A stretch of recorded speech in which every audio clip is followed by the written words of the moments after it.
Pour nous deux, la laïcité, c'est le respect d'autrui, respecter les opinions des autres, la liberté d'expression.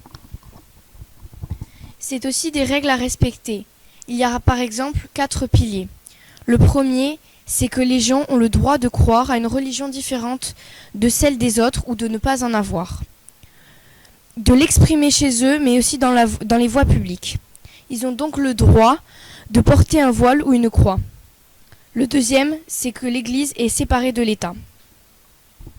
Le troisième, c'est la neutralité. Elle concerne les agents,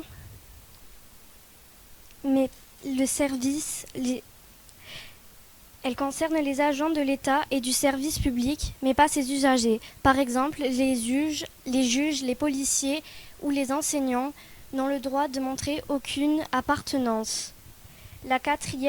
Le quatrième et dernier, c'est l'égalité. Tous les citoyens sont égaux devant la loi et le service, peu importe leurs convictions. Finalement, la laïcité permet à chacun de s'exprimer. En 2004, une loi interdit aux écoles, collèges et lycées de porter des signes trop voyants en rapport avec leur religion. Mais les élèves peuvent porter des signes plus discrets, comme par exemple une petite chaîne. Mais cette loi ne concerne pas les écoles privées, les universités, les parents d'élèves et les intervenants extérieurs. La loi de Jules Ferry en 1882. Qui laisse un jour libre de la semaine ou école publique, autre que le dimanche, afin de permettre aux parents de donner une instruction religieuse à leur enfant, en dehors de l'école et s'ils le désirent.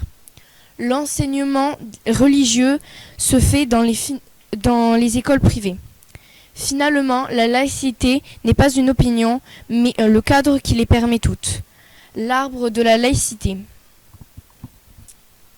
Les mains, elles représentent la diversité. Le tronc représente le présent. Et les racines, il y a décrit les personnes les plus importantes qui ont réussi à former la laïcité.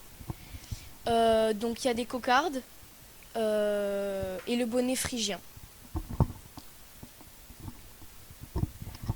Le tronc, c'est la devise républicaine, liberté, égalité, fraternité. Elle représente le présent.